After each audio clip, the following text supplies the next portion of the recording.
Welcome to the Eclectic Gamers Podcast. Today is Sunday, February 19th. This is episode 187. I was not here for 186, but Tony, returned. I, Dennis, am back also, but I was here for 187. In fact, I actually started to try and do my notes this morning, and I made a 188, and then I realized you were already doing 187, and I didn't remember what number was the last number.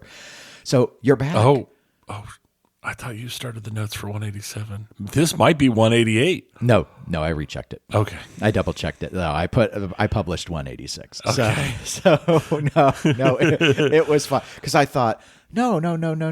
Because I still had a OneNote in for the episode I did, so it should have been like you shouldn't have been confused, and you weren't. Okay. It's just I was confused, and I didn't look initially at what you had started to put in, so I just immediately went in and just copied it before I read it and saw, oh no, 187 is your copy from 186. For those that, all right, sausage making time, people. So what happens is we use a OneNote so we can both see the notes and work on them remotely and see each other's changes. And one of the things that ends up happening is we just copy like the prior episode and then strip out all the content and then reuse, because it's got our page structure for pinball and video games and everything. So doing that works very, very well for us. But sometimes we don't know who, different ones. It's not always Tony or me who makes the new one. It's whoever wants to start doing notes first. And honestly, it just depends on the episode, who's faster. So, yeah. So this time Tony was faster, but yes, I have confirmed Big Bang Plunge was 186. Okay. And that was the one where you were not able to be there, but you are able to be here. I am able to be here now. Now, you had a big event yesterday. I did. So update us. Yesterday was the Polar Plunge that I've been talking about since Polar early January. Once again, thank you to everybody who donated to Special Olympics. We ended up earning $920, or I ended up, everyone donating to me ended up at $920. My team overall ended up just over $1,600.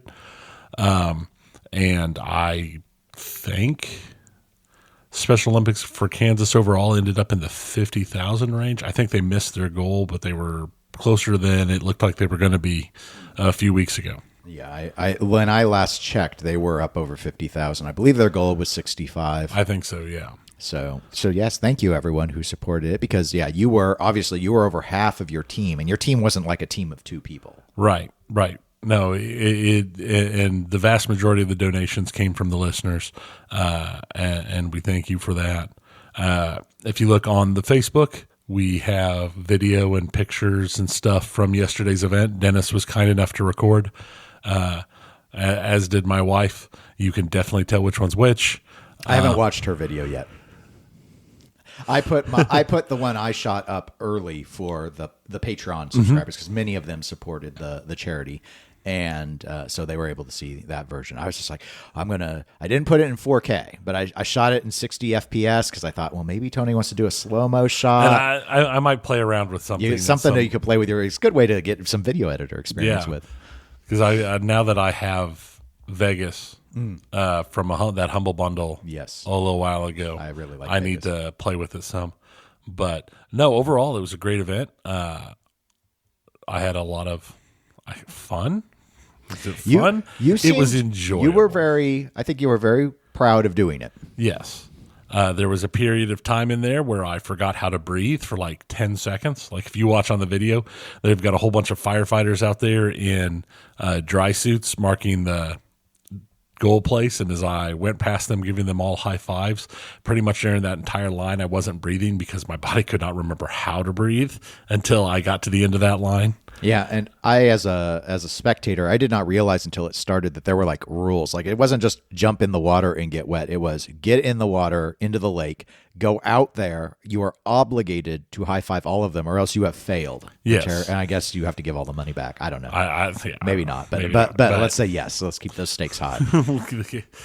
No, there was a little tent, and if you didn't high five everybody, everyone who didn't, they just executed them in the tent. There was just a guy sitting there. It's good that they kept the flaps close to us in the audience, because I think it would have been traumatic to the children that were there. Probably would have been.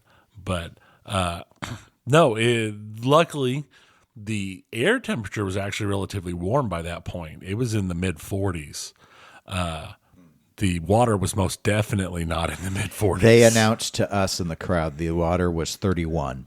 Oh, see, there you go. I didn't hear where I was standing. I couldn't hear anything they were saying. They said they when they had just last checked it, it was 31 degrees. So I guess it was supposed to be ice, but with the power of salt, everything, salt and silt, anything is possible. So I think it's more the power of wave motion. Yes, and wave motion that would help as well. Motion. So it was as you thought it would be. It was actually extremely cold in terms of the water. Yeah, it was definitely cold. I definitely felt it. So when I came out of the water, I was thinking, well, I'll come out of the water and I'll look at so Dennis and my wife could take a picture of stuff. No, when I got out of the water, I was like, I'm going straight to the tent. I got to change now. All right. So, well, congratulations and good job. Thank you, and thank you to all the listeners. Yes. Anything else been going on? Any games completed? Any? No, I haven't completed any. I did complete my return journey to the Dark Tower. I finished the Dark Tower series, reading it while I was at in the lead up. It would have been done before last episode, but obviously, I wasn't here for last episode. So I've completed that, and then since then, I've just been still just working on random books that had built up, new books and series that had come out that I had built up, and playing the same old games. Well, that's nice. Before I go into my very brief intro, I will say thank you. We do have another Patreon member has joined since the last episode. Basic support level. I believe I'll say it properly as Pinneapolis. So that's what they tagged in. Nice. It's good. I like it. I do as well. I didn't actually put the revised total. I think we have 48 Patreon members. So we're still quite away from your next 5K, which I did not realize there was a 5K associated with a polar plunge. You would have been a lot warmer. Yeah. I have a New Year's resolution to not do a 5K this year. It's a very interesting resolution. I'm finding other ways to harm myself physically instead of doing a 5K. I am working on returning to the much healthier weight I was at in like 2018. And I feel like I would be much more apt to do a 5K at that point. So I still need to drop the weight from the holiday. I keep thinking I'm going to make progress, and then I keep getting sent food and stuff. So I'm not getting any worse, but I'm like, yeah, I normally try and stay under 165. I'm at 170 right now. So I'm like, I thought all this running was supposed to drop that, but I think I'm just eating more to make up for it. So it's just like a balance thing. Well, some of it's also converting to muscle. Oh yeah, I mean, I was about to enter in the Muscle Beach competitions, but they didn't have them at the Polar Plunge. Well, when I lost all my weight previously, that was where I plateaued, and it was because I started lifting weights and I was converting to muscle. That's a good point. That's a good point. Plateaued. Well, anyway, I have not run any 5Ks. I did finish a video game, Judgment, the Yakuza universe game I'd been playing. I did wrap that up a little bit after recording the last episode. So I do have a new game that I got for Christmas from someone, but I have not started it. I've been playing a Games with Gold Xbox a deal game that I had for free. It's like a roguelike Western. I can't remember. It's like something Canyon is the name of it. I don't care what the name of it is. Very, very basic graphically. It's something I can kind of do without thinking too much on. Right. But, I'm getting further along in it in terms of progress. But, you unlock new character types, and I've been playing around with all of those and stuff. So that's really it on the video game front. And then I have not played pinball in like 3 weeks. Yeah, I guess technically yesterday was the pinball tournament, and I was like, after the plunge, I was like, no. I think I said after you had jumped in and leaving, and we're walking back up the hill, I was just like, because I injured my leg again. I don't actually think I was trying to think, did I injure it jogging? Because I have been consistently still doing 3 days a week.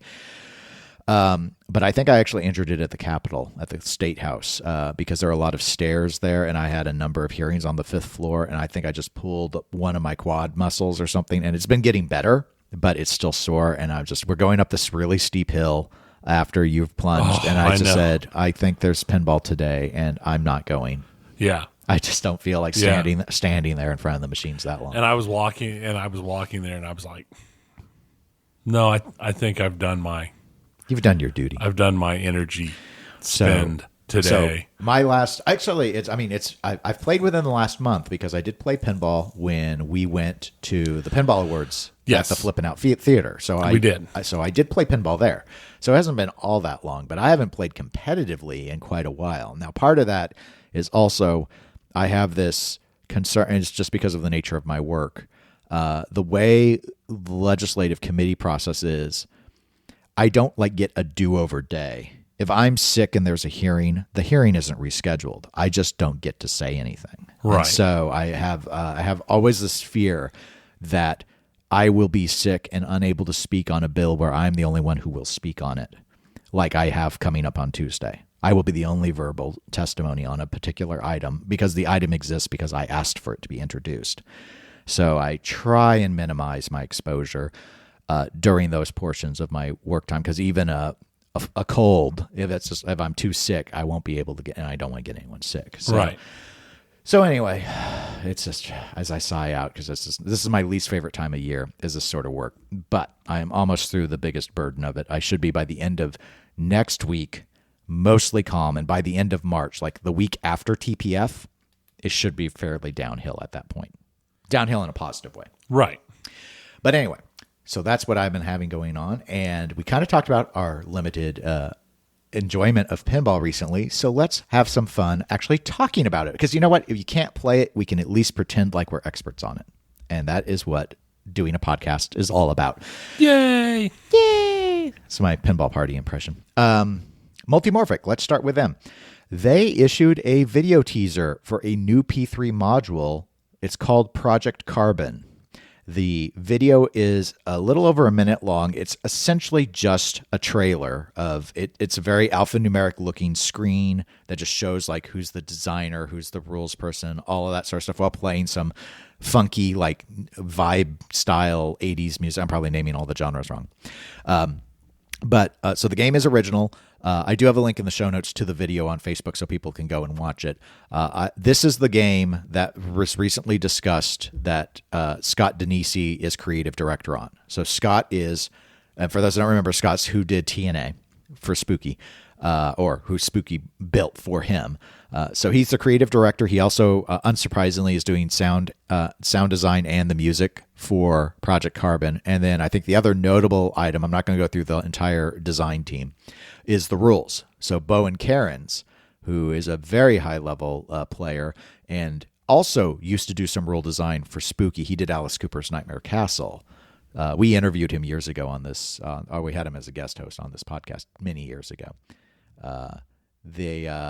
He's doing rules for this. So I think both of those names are good draws. I think it's exciting. Yeah, I mean, I generally speaking, I have liked a lot of what Scott has done in pinball. Mm-hmm. Game design wise, TNA remains my favorite of the things. Like I like it more than, now that I finally got a chance to play Rick and Morty. Right. I do think the layout on TNA is superior. But I can see the draw with the license and the humor integration and all of that in terms of why people really gravitate towards Rick and Morty. He's done some other sound stuff. Depending on the style, I like some of it more than others, but I do like electronica music in general, and that's his kind of wheelhouse. So that jives with me really well. And of course, my take is, as an original theme, not, and this is a general thing that would be true for any pinball company, in my opinion, but I don't see it moving P3 platform units. I think we've talked about that before, but I could definitely see a lot of people who have already invested in a P3 wanting to buy the module, perhaps just because his name is attached to it. And attaching Bowen as well is just added incentive. Yeah, I think that's a good solid double attachment. That will be a good draw for the people who already have machines. We know they got a large number of orders due to Weird Al that they're still fulfilling. So there was a large addition to the owners club for the system, and I think this is just a smart move. I mean, those are two exciting names to be attached to a project. Oh So good news out of them. No word on whether this game would actually be ready in time for TPF, but it has been confirmed. I don't think this is a shock to anyone. Multimorphic has, as far as I have ever recalled on, and I've been to a lot of TPFs at this point, they've always had a very major presence there, and they're going to be a vendor again. So I don't think we've missed a TPF since 2016, except for obviously the canceled, which don't TPFs. count as misses because they didn't happen. Yeah, no, we've done it a long time, and I actually always, if you are curious about the P3 and you're struggling to find a place to play it because they're not on a lot of locations, right? If you can make TPF, it's a good opportunity. Jerry usually has, at least for the first party stuff, a very impressive lineup. He often has multiple modules installed, and it's usually not a lot of lines because he brings a number of units. Mm-hmm. So, I mean, even last year, they had 2 Weird Owls, and that was the biggest line I ever saw for P3. And it wasn't a terrible line. It wasn't terrible. It wasn't like how when we see the line for Big Lebowski, and we're like, nope, it's just going to break before we get to it anyway. Which is what has always happened. Yep. Poor Lebowski. Maybe I still have never played it. Maybe someday. Maybe someday. Maybe. maybe I'll get to play it before they finish the build. I don't know. So let's move to Spooky Pinball. Okay. Former manufacturer associated with Scott Denisi and Bowen Cairns, and been in a bit of a what's the baseball term and football term, a rebuilding year. Okay, I can see that. I was going to say slump, but... Well, I don't know. There's a lot of excitement about the Scooby-Doo. I talked a little bit on the episode you were not available for about the gameplay video that came out. It seems like a long player, but not the stop-and-go-ness of Halloween and Ultraman, which I think will resonate a lot better as Scooby-Doo than that game did. Anyway, they're shipping now. Scoobies are shipping. And also, if you want to get hands-on time to play the game, and you're looking at the show circuit, apparently the first show it will be at is going to be the Louisville. I probably mispronounced that. So what do the locals call it? Louisville Arcade Expo. Tony doesn't seem to. I don't know. Think I got it at all right. Okay, I don't know. Louisville. So how we in Kansas would say it, the Louisville Arcade Expo. Louisville. They're at Louisville. I'm pretty sure that's not right. I'm pretty sure that's not correct. It's Louisville. Oh my god. It's Louisville Arcade Expo. Reminds me when I lived in Syracuse. I always called Syracuse like searing a steak, but some people call it Syracuse like a girl's name, Sarah. Syracuse. I don't know which is right. I still say Syracuse, but that might be more Midwestern. That's what I've heard them say when like sports announcers, when they're talking about we're talking about the basketball team, they call it Syracuse. So I'm going to go with basketball announcers. All right. Well, they have to know the truth. They are truth seekers. Louisville. I just keep thinking like Clark Clint's going to fly there to save this game. All right, let's talk about a third company. We just talked about 2 companies. And it's still not Stern. I ain't talking about Stern. We haven't talked about Stern, and we're going to another company. It's amazing. Merca Pinball. All right, so this is according to Knapp Arcade, and I do have a link to this article of his in the show notes. A teaser picture had dropped for the next pinball machine to be coming out from American Pinball.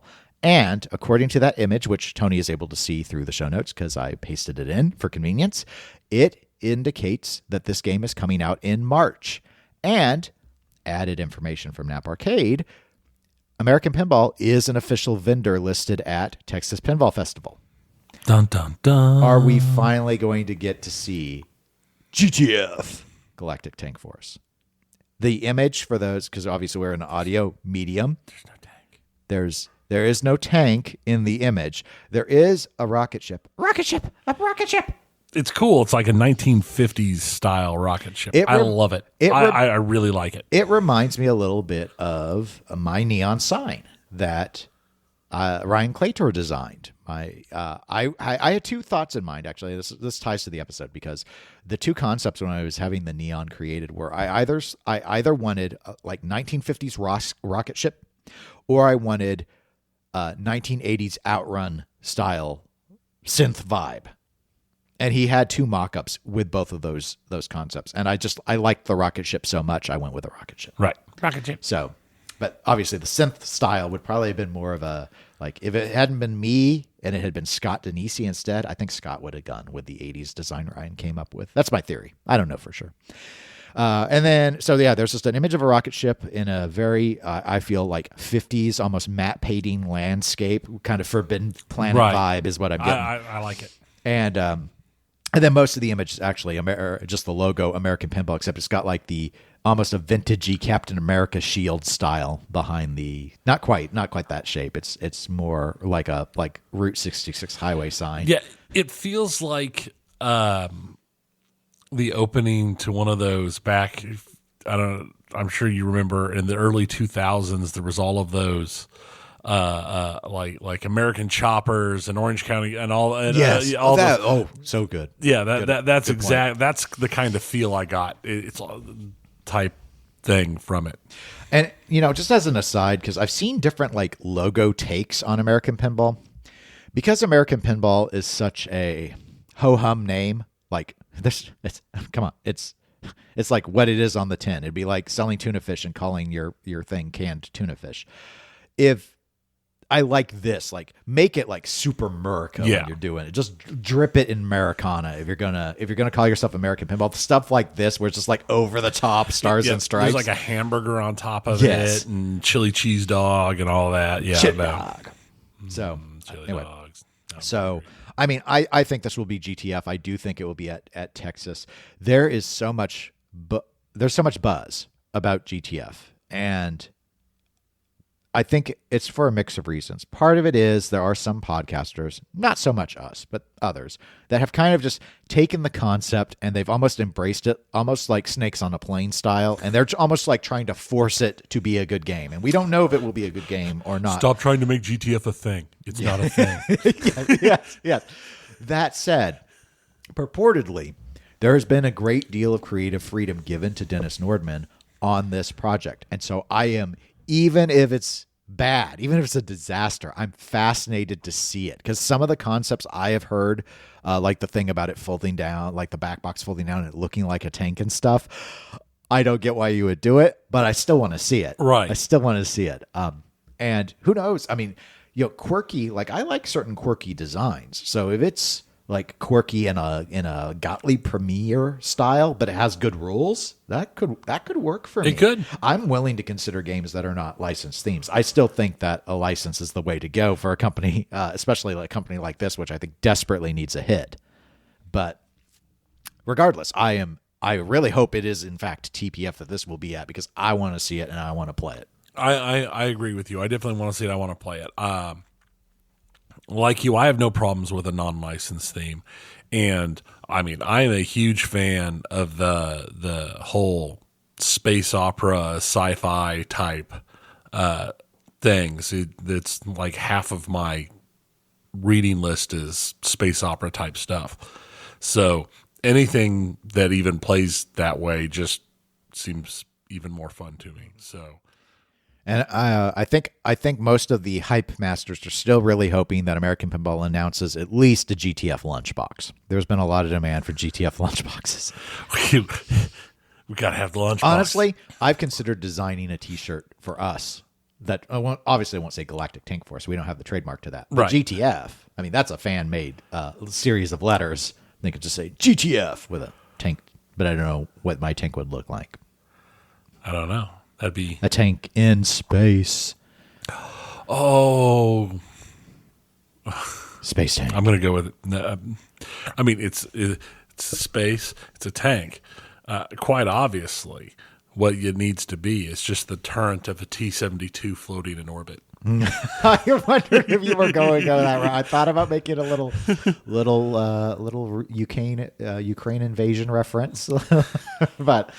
I don't know. Maybe hashtag too soon. We'll have to see. They're pop tops. Yes. See, I think there'd be a lot better shirt design that we could do just around that. I can't tie it to pinball. Right. There's no way to tie it to pinball. Okay, so we've covered 3 companies. Let's quasi cover 4. I'm going to say quasi, so because it's not really news or information per se. On the last episode.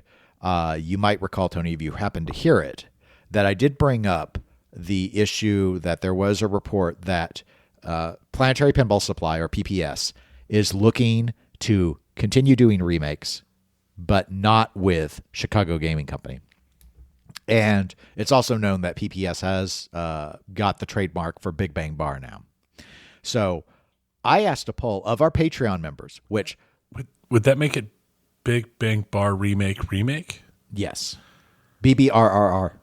Or remake Or Big Bang Bar remake? BBR. I didn't roll my R right the first time. BBR. I've never been good at rolling my R's. I had to practice. I used to not be able to do it. I was getting downrated in my university Spanish class, and so I had to just go to the lab. This is back when we had to go listen on audio cassettes and just practice it. It took, I got it down within the semester, down well enough for an American like me. So anyway, I put the poll up to our Patreon members, which, let me just say, if we want to start doing some games and stuff, we could do them and just do them, I guess, through the Patreon. The polling option in Patreon is so nice. It's like, because we can't do it anymore on Facebook. They took it away. I checked again a few months ago. Right. On our page. I think you can do it in groups, but not on like business, quote unquote, business pages. And so we can't do the polls like we used to, like our battles of who built the better Build-A-Bank. But Patreon is very supportive of polling. So anyway, plus these people are giving us money. The least we could do is give their opinion higher weight than everyone else's. So that's what we did. So I asked on a poll to our Patreon members, if PPS were to contract with someone other than CGC, who do they think it would be? And I listed a bunch of companies. Obviously, I didn't list everyone, but I listed a bunch of companies. These were the results. 53% of the respondents said they think PPS would turn to American Pinball. 6% said Spooky. 6% also said Stern. And then we had 35% that checked other and didn't pick one of the companies. And so for people to be familiar, the other companies I gave as options that didn't get any votes were Jersey Jack, Haggis, Pinball Brothers, and Home Pin. So anything not else listed would need to be represented by other. A few patrons actually left comments, and I won't say who said them, but I'll say obviously the Patreon members can see it. But here are some quotes that came under the comments of that poll. One person said, Stern if it's done under contract, AP if they don't go under, and Spooky if they realize it will almost guarantee them a good shooting layout. Yes, nice. That was the funny one. Another one. Said no one on that list has capacity, which, hey, fair enough. And that's one of the struggles I've run with is I've been under the impression that American Pinball thinks it has capacity. I'm not sure anyone else, in my personal judgment, of the ones I listed would be able to take this on as a project. Agreed. And then the third and final comment I wanted to share, it was someone saying Stern, Spooky, and JJP appear busy selling and shipping pins, leaving AP as my choice, which would enable them to scrap a non-themed game or two from production. Now, obviously, they're not going to scrap GTF because it's ready to fly out into space. But right. They have indicated what feels to me like a very original theme, heavy, planned production queue, and I still don't think that it's the right business move. I think they could definitely make a hole in that their original theme planning to do some remakes just to restock the piggy bank, as it were. I think that would be a solid choice on there. I mean, of these options, I have a hard time seeing anybody but American Pinball having the capacity to do it. And American Pinball's talked this up in there. Like I've heard David Fix in interviews talk about, and even before those interviews, they've always emphasized like this willingness to do contract manufacturing. Yeah. And in fact, that's basically what Legends of Valhalla is. That was a Riot, I believe it was Riot Pinball developed game. Just AP does the bit. They made some adjustments. I mean, I know Steve Bowden was, we met him at the last TPF where he was watching to make some rules notes on things. So they clearly had, let's say, in my opinion, more creative control than Spooky did over TNA, where like Scott just agreed on certain manufacturing modifications from the whitewood. Right. Like the elimination of star rollovers is the thing that resonates with me. But you don't even download the TNA code off of Spooky's site. You got to go to Scott's site to get the new rules. So anyway, I agree with you. The last thing for pinball, Tony, is the award-winning, except there are no awards that have recognized it, but other than that, it's the award-winning Rumor Corner. It should be award-winning. It should, but it's Rumor Corner time. Rumor Corner.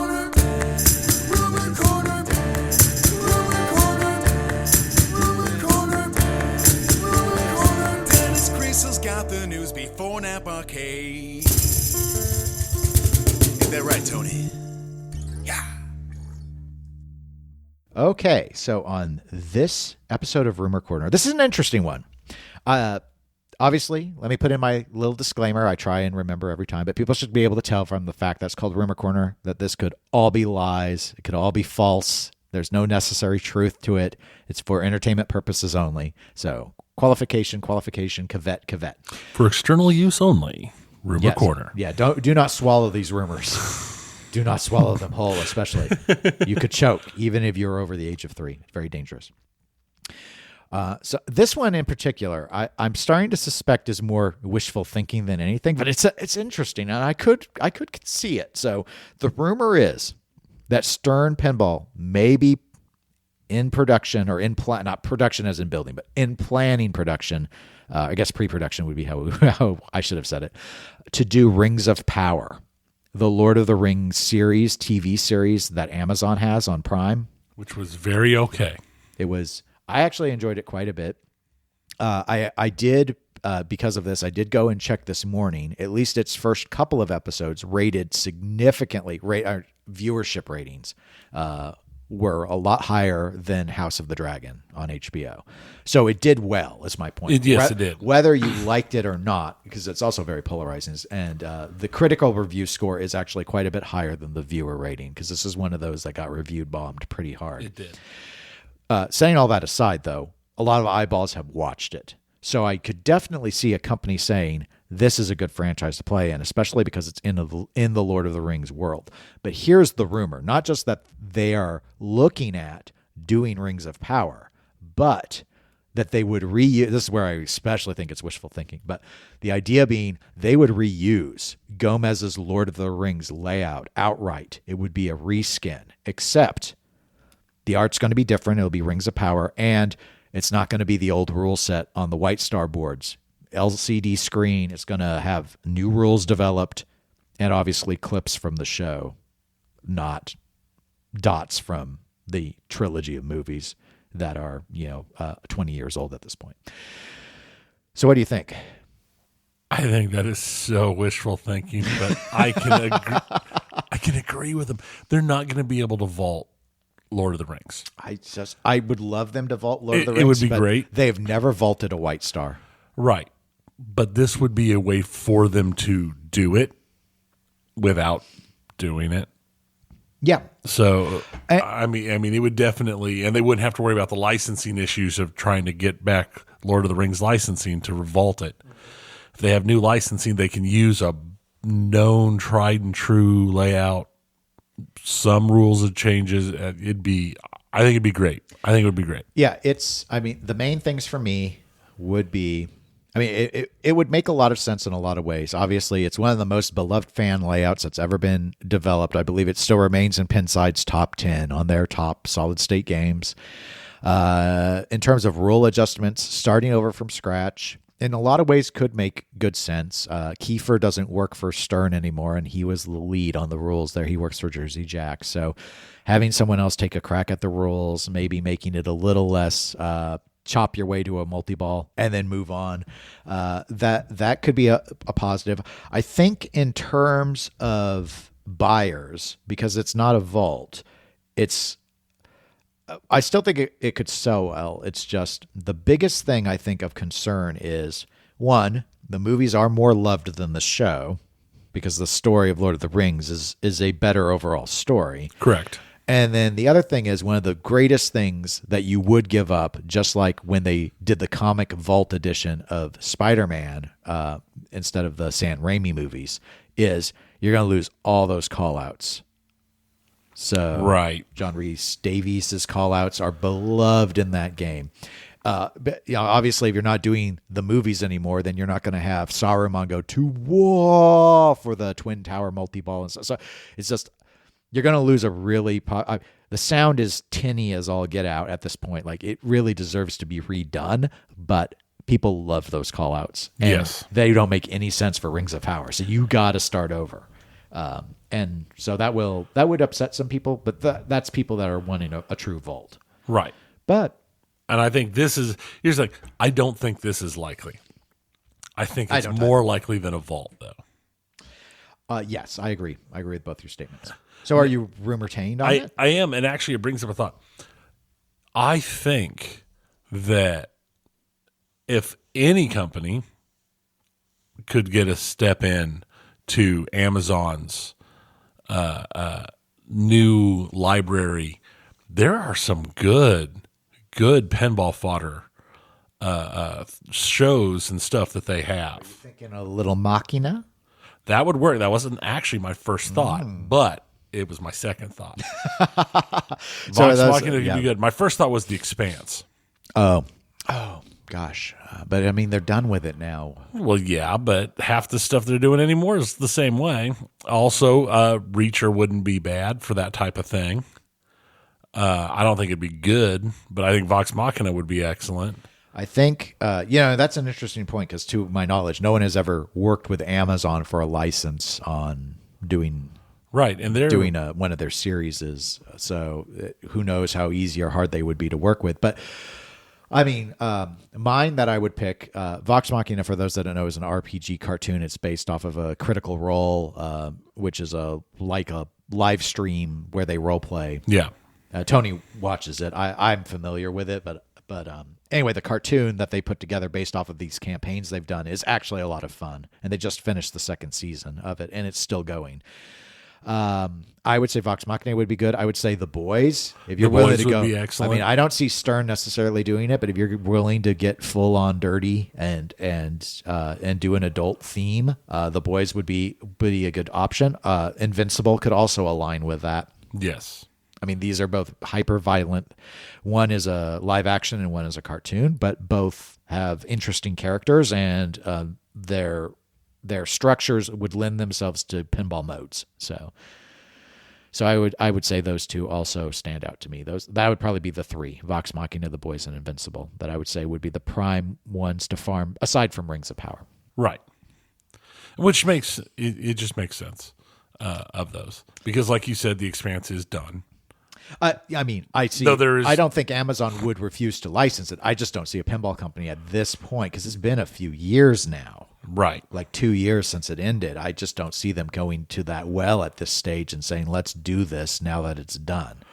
Yeah, not unless they come up with the spinoff series. I mean, that's always been, and again, things can change, and it all depends on what people want to do. But that's been the common argument or theory that people have argued as to why Stern hasn't vaulted Disney's Tron legacy, because they weren't, for at least for a long time, planning any additional Trons. The second Tron movie flopped. Actually, the first Tron movie flopped, for that matter. Yeah.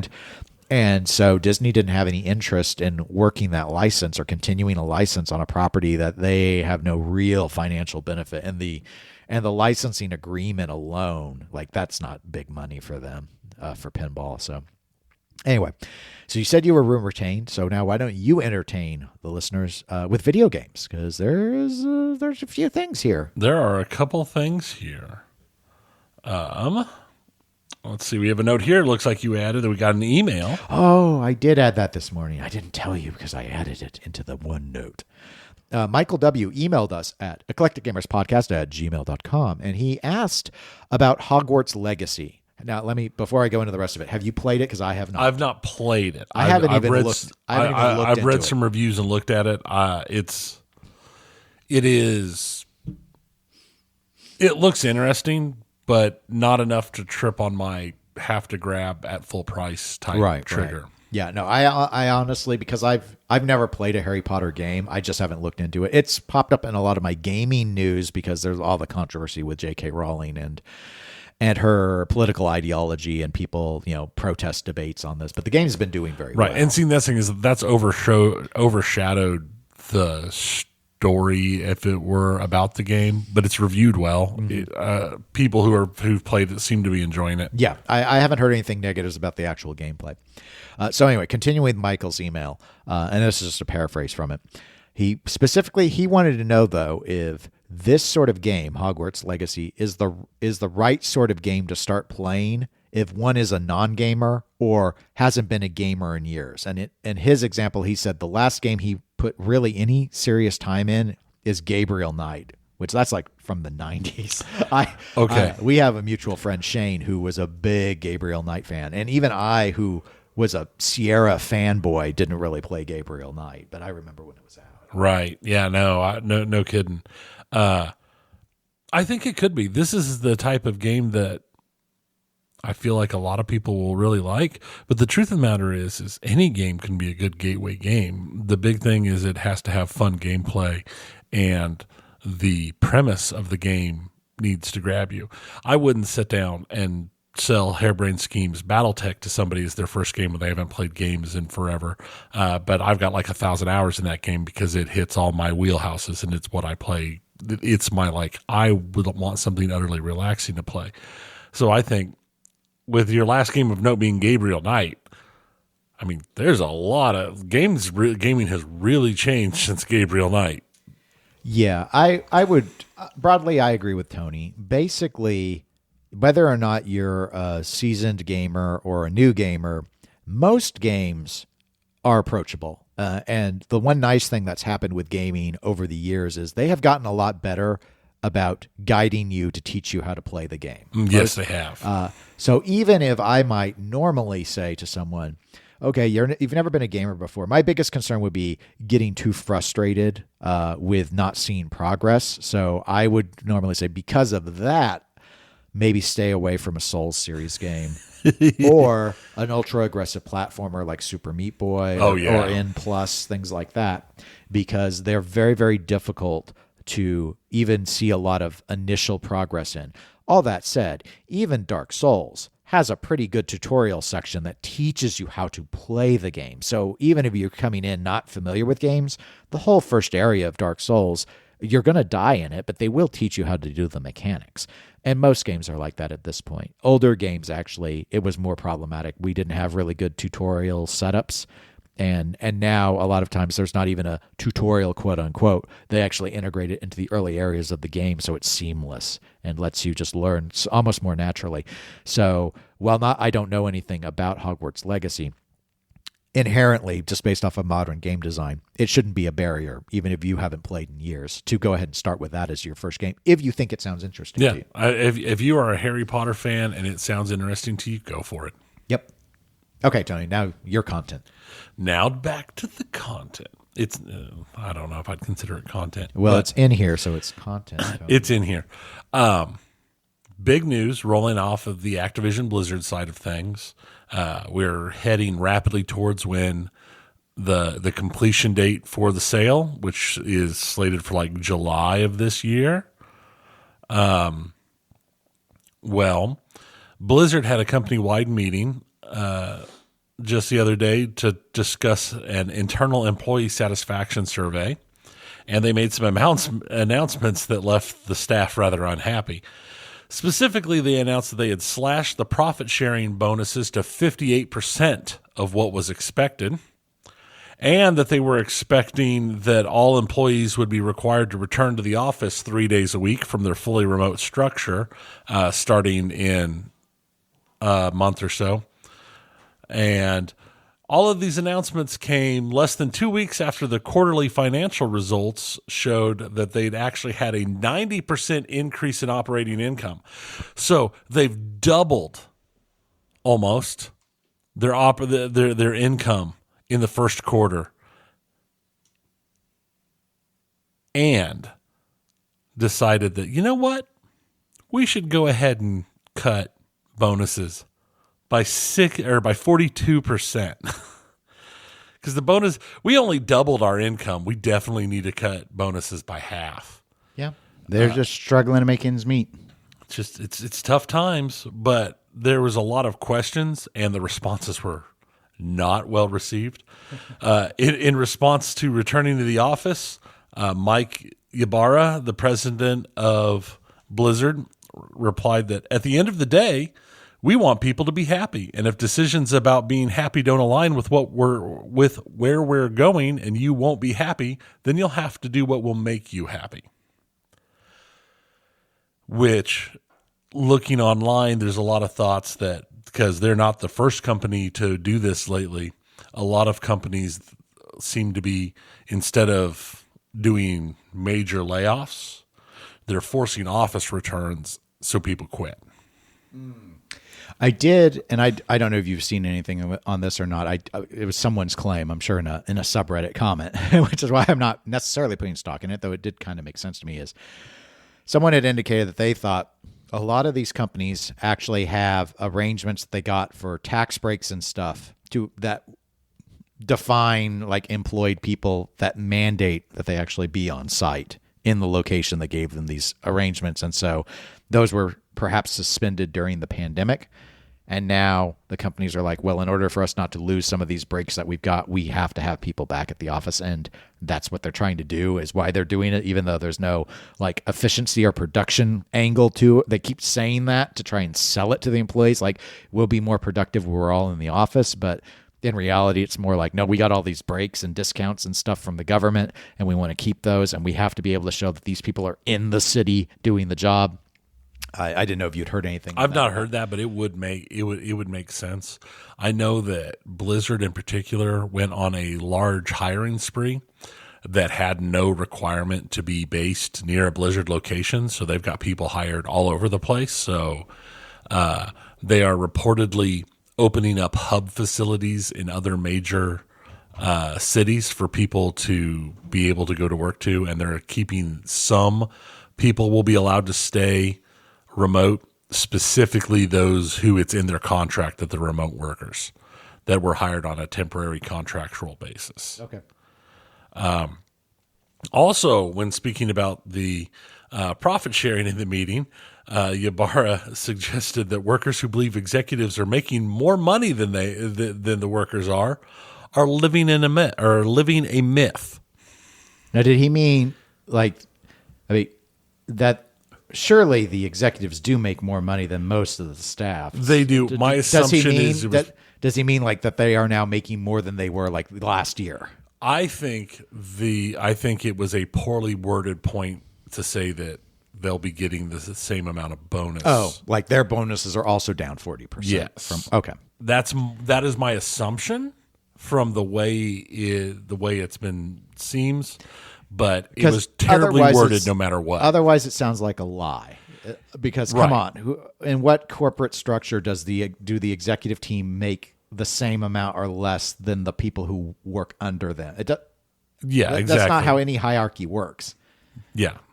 I mean, they've got people who make $14 an hour, and you're not, and I can guarantee you that's not the vice president of something or another. The executive team does not make the same as the quality assurance testers. Exactly. Come on, figure it out. So yeah, no, I think that was just a poorly worded thing, but overall, Activision supports his comments and said he did a good job. Okay. Well, I guess he'll have his 40% off bonus at least. Yeah. And then he'll get his extra special bonus for don't forget his stock options. His stock options and all that stuff. So, UK regulators have decided that the Microsoft Activision deal could harm gamers, potentially resulting in higher prices, fewer choices, and less innovation. So, that is their initial results that they published, and they're going into the final stage of looking at it. The interesting thing compared to the EU and the American looks into the buyout is the UK's looks don't have a trial phase. Whatever the regulatory body decides is it. Is there no appeal process? There's an appeal process, but you appeal to the body to tell the body that we disagree with you. So it's not like having an actual trial phase, which is what they'll have in the EU and America. Okay, interesting. And Microsoft has a meeting set up on the 21st, which is Tuesday, I believe. Yes. At the EU, that is part of their last-ditch effort to salvage the deal in the EU, which is supposedly going to be including a large number of concessions, because the EU is leaning against it as well. I have to admit, I'm not surprised that they took a close look. I am surprised that the regulatory boards have actually been siding, at least in their initial assessments, against Microsoft on it. I am too. I do not understand how. I just don't understand it. It makes no sense to me how the merger of two companies that won't take them to the top of the list. It won't even take them to second place in the list is such a big deal and causes so much harm to the people in first and second place, because most of this fight is coming from Sony, who is the number one producer, and even this merger is only going to move Microsoft to 3. Mm-hmm. So I don't understand it. It's been interesting. I have to say, Sony's game plan on this has been working very well for them. They have been extremely effective about throwing up challenges that the regulators are finding to be credible. Yeah. I've noticed Microsoft has become more and more vocal publicly about Sony's meddling in this process, namely noting, I believe I saw one article that said, in the discussion of concessions, Microsoft has indicated Sony doesn't even respond to them anymore. There is no negotiation going on because Sony refuses to engage because they're quite happy with how this process is going, presumably. All the way to pointing out, like, why is it not okay for us to do the merger and have Call of Duty, for example, which Call of Duty seems to be the main thing that keeps coming back up, and they keep pointing out how they've offered like decade-long guarantees, and then they've also gotten very vocal about saying, why is it wrong for us to do this, including offering a multi-platform guarantee for 10 years, and Sony gets to go in, and you guys don't say anything when they strike a deal with Square Enix to keep Final Fantasy off of our console forever. Right. And so Microsoft gotten pretty pissed about it because they're like, this is a double standard. You're letting the number one console maker in the world do whatever it wants with any other companies. I guess as long as they do it through contract and not through merger, you're cool with it. But we want to do a merger, put in concessions on the property you are specifically concerned with, and you still want to say that you have to look at this whole deal. I've seen this is just gamer rage, but it amuses me. I have seen some gamer rage that have said, because Activision, I can't imagine Activision ever doing this if they could not be acquired by someone. But someone said, based off of all of this feedback, what Microsoft should do is, terminate the deal, contact Activision, and just buy Call of Duty from them and make it exclusive. That would be hilarious. For no other reason, just as a middle finger to everyone in this entire process, because apparently that's legal. It's okay to do that, but it's not okay to actually buy Activision.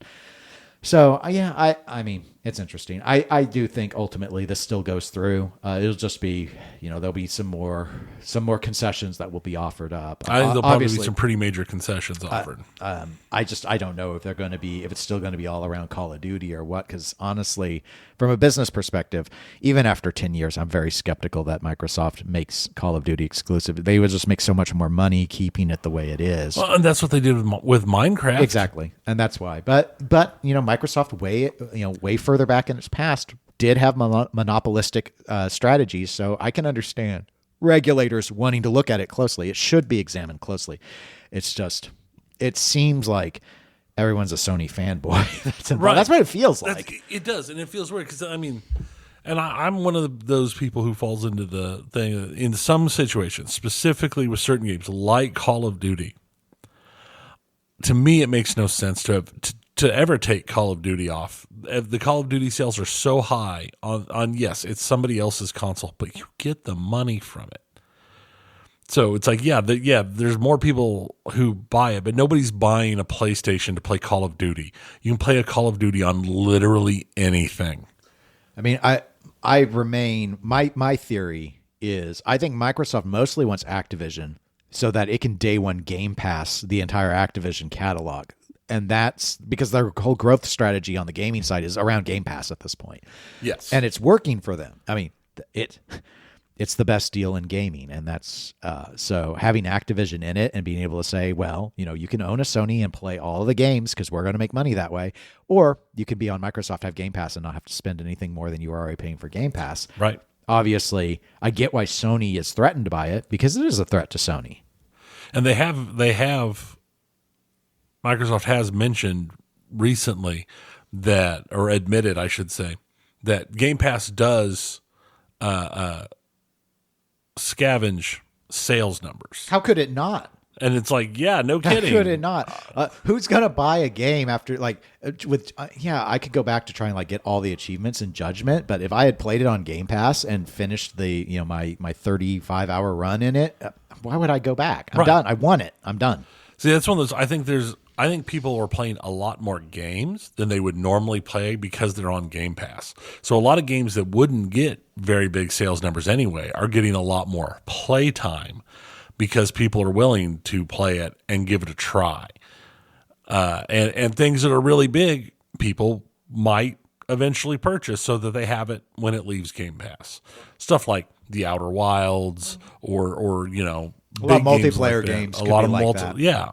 Get you hooked, and then you go out and you buy it for $25 after it's out of Game Pass and it's on sale, and keep playing. So, we'll see how this goes. This is just, I figured this would have been a done deal by now.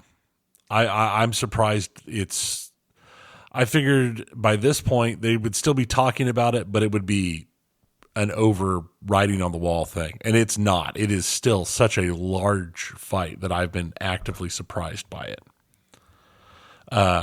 Just a quick touch, just because it's interesting to me. Firaxis has announced they're working on a new civilization. Civ 7 is under development. So, yay, Civilization. I do like Civilization. And then, in another bit of the tangentially video game related stuff that I've been finding interesting lately, Saudi Arabia's Public Investment Fund has become the largest outside investor in Nintendo.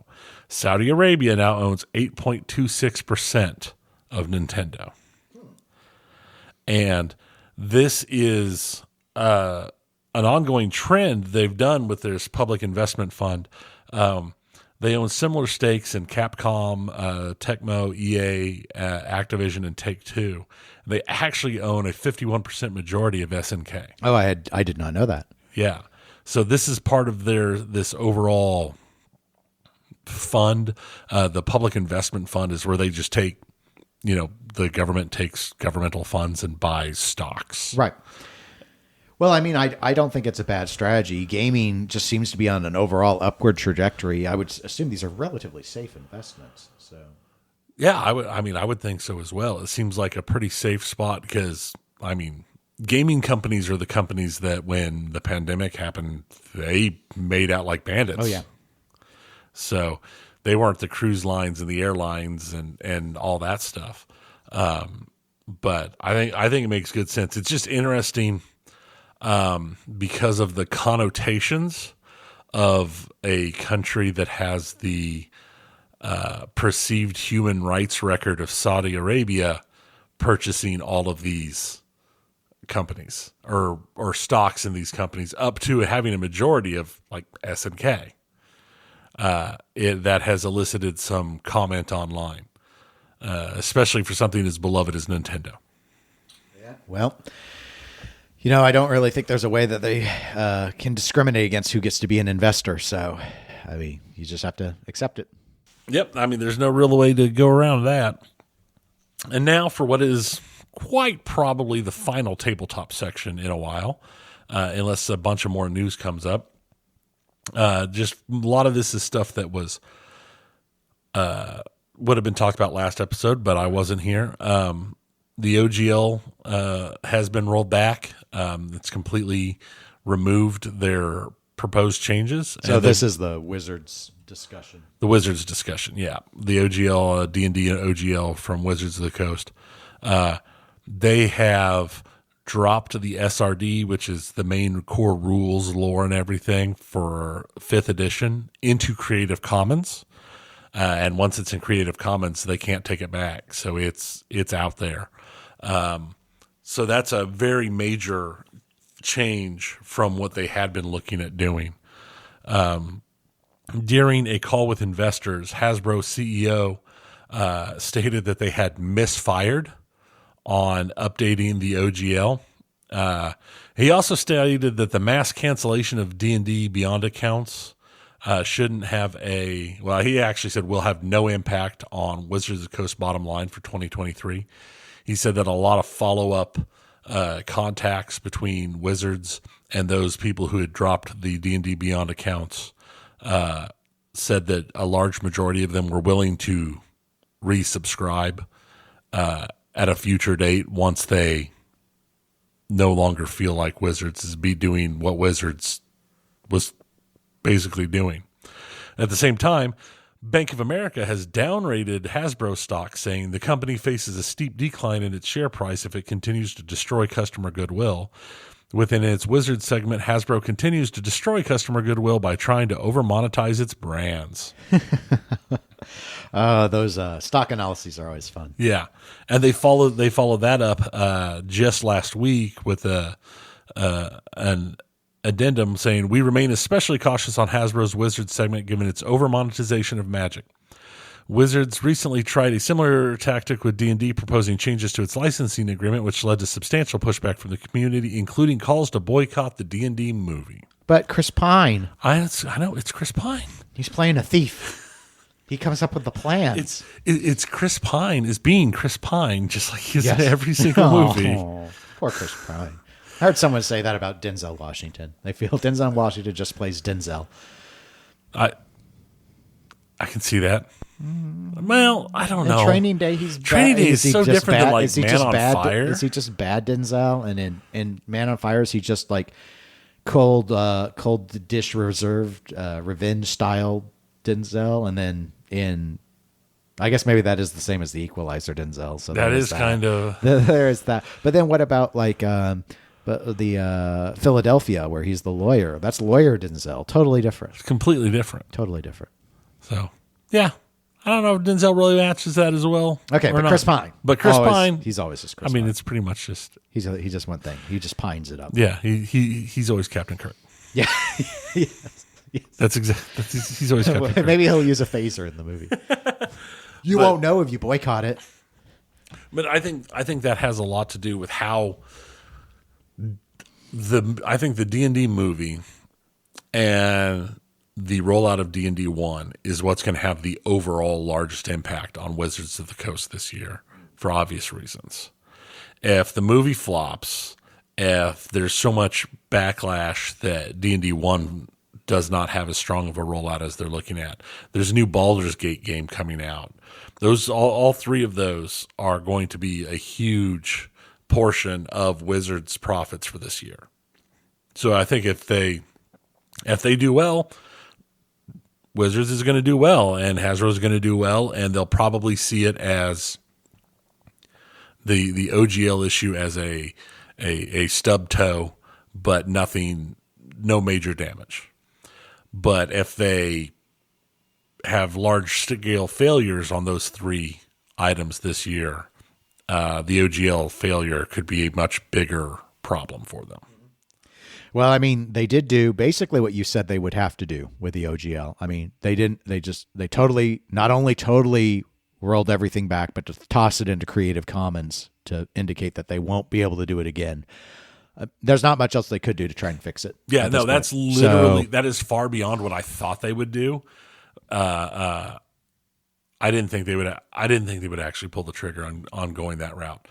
That is the route that makes them, it works the best for them publicity wise. It works the best for what people wanted. It gives everybody exactly what they wanted. Now the question is just damage control after the fact. Yes. So we'll see. All right. We'll see how that goes. Well, we got through all three segments yet again. We've done it. We did it. For those that want to help us do it in the future, you can always join us at patreon.com/eclectic_gamers. You can reach out to us, though, via email, eclecticgamerspodcast@gmail.com. Also, facebook.com/eclecticgamerspodcast is where you can post or send us a message through the messenger tool, though email does work better than the messenger tool. I don't like the messenger tool on Facebook. Facebook feels so slow now. They've changed something. I've never liked the business page side of Facebook. It's so much. It's so poorly done. It feels to me like a third of it is dedicated to trying to get you to buy an ad, right? And do market analytics. And it's like, I get it from like a business that's selling stuff, why they would want all those tools, but for a a podcast is pointless. It's Right. Anyway, some people do like to send through Messenger, and I do try and check those and follow up, but it takes like 5 seconds even just to change profiles. It's really annoying. And I mean, I do have access on the Pinball Network's profile. I have my Watch YouTube profile. I've got my personal profile. I've got my nonprofit association for my job profile. So I've got all these profiles and I get all these notifications. So I do prefer email at this point if you want to send a message. It's just cleaner, much cleaner. But yeah. And we're also available on Twitch, Twitter, and Instagram at eclectic_gamers. And we should be back in a couple of weeks, probably without a tabletop segment. But probably with the other two. Yes. So until and then, that should be. I'm trying to think. Will that be the pre-TPF episode? Or I mean, I guess technically, I think we're going to have two pre-TPF. So we're going to have an episode on the 4th of March. That's going to be, or I should say the 5th. The 5th is when we're supposed to record next, 5th of March. And then the 19th of March. And TPF is like the 24th, 5th, and 6th. So our post-TPF episode is going to be a week after the end of TPF, around March or April 2nd. Okay. Which is good because actually because no one cares about this, but so we plan to, like we often do, drive down on Thursday, the 23rd for TPF. We are going. I booked the hotel room back in July. So we have our space at our nearby facility. We come back on Sunday. I take Monday off of work to recover. Me too. Tuesday, Wednesday, Thursday, Governor's Public Health Conference. So. That's rough. Tuesday, maybe I could weasel out of because that's a pre-conference day, but I'm on that. They put me for the last couple of years on their planning team on it. Things, just as a whiny moment here at the end, got so weird this last week on, I guess, some of the planned workshops. They couldn't get the speakers confirmed. I had someone ask me, like the day before the registration was to go open, if I would teach a session. Oh no. And I'm like, I didn't. I was so busy with the legislature that day. It wasn't until like 7 or 8 at night that I went back and read the text. And I'm like, it was on a topic I don't normally present on also. So it's like, I don't have a presentation in the can that I can just modify. Right. I have to do it from scratch. So it's like, okay, sure. But okay. So one of those days, I don't think it's that pre-conference day, but one of those 2 days, I think it's the first, I think it's the Wednesday. I have to be there now because I said I would teach this morning session on how the legislature works. That's what they want to know. Oh, interesting. How it works. So, okay. I've been asked to throw together, in a similar vein, a training thing for May. And it's like, I've got nothing at all prepared. I wanted to poach from someone else's slides. I thought I knew someone had a presentation like this, but I couldn't find a copy. And so I've been on these. I was familiar with what I needed. I just wanted to save time. So anyway, I've actually already got most of it done because I was just like, okay, I'll just build it in between hearings. I'll just build it from scratch, whatever. Yeah. It's what you do. Not like you're doing anything else. This is the worst time to ask me to do anything. February and March are my worst months of the year. But anyway, until 2 weeks from now, I am Dennis. I'm Tony. Goodbye, everybody. See ya.